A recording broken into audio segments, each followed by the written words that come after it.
So for this project, I chose Sarah Lee because she really stood out to me because she seemed like a really good kid, very social, very kind. She just kind of had trouble expressing herself and her thoughts and her feelings. So she'd always been social around family and friends, but one day in fourth grade, um, she kind of stopped participating in class and she started being more quiet and began to fall behind in school. So she was able to think about ideas and she was able to read the textbooks in class, but she just had trouble when the teacher called on her and asked her questions. She kind of had trouble expressing what she was thinking for the answers. She knew what she wanted to say, but she really couldn't find the right words to say it. She stated herself that she wasn't really saying the things she was thinking in her head. And that kind of saddened me because she was being held back by something she couldn't really control.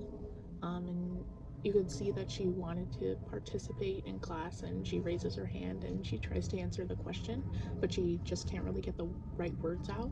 And some of the researchers and her speech therapist said that her storage and retrieval of memories is kind of complicated and it gets confused. So this could also affect how she was thinking abstractly.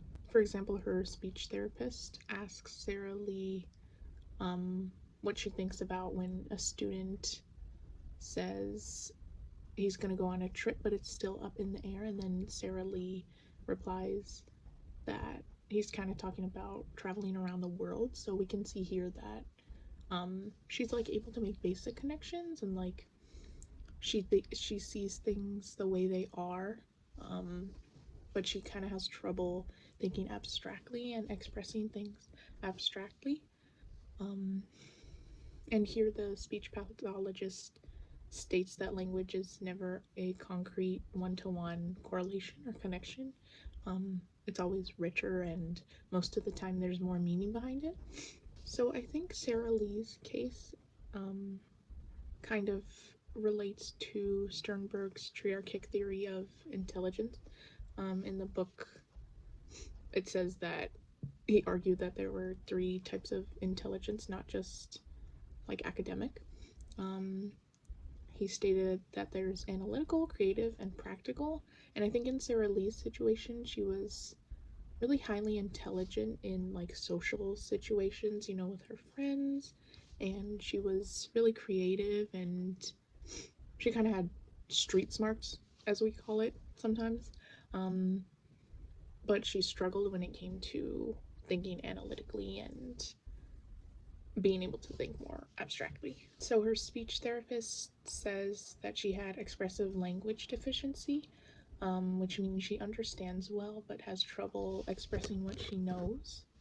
Um, so she goes through speech therapy where she practices using full sentences and she learns new vocabulary words. And in order to be able to express herself and her ideas more, she practices daily, almost as if she's like learning a whole new language entirely. And then the documentary follows up with her a year later, and we can see that she's doing so much better. She's able to answer questions in class like right away after she raises her hand. Um, and it shows like a video before and after, like before in class when she tried to answer a question, she would kind of stutter and she wasn't really able to say what she was thinking. But then like a year later, it shows that she like raises her hand and she like says what's on her mind right away, and it's really cool to see the progress she made. So for my resource, I provided a guide to a contemplative reading exercise, which requires the child to read like a text aloud and then they reflect on it and think about what they think it means. And this should hopefully help by allowing the child to reflect on ideas and more abstract thoughts. And I think it would also be beneficial if this was completed by multiple children because that way they can like share their ideas with each other and clarify with each other if like they were confused about a certain section of the text.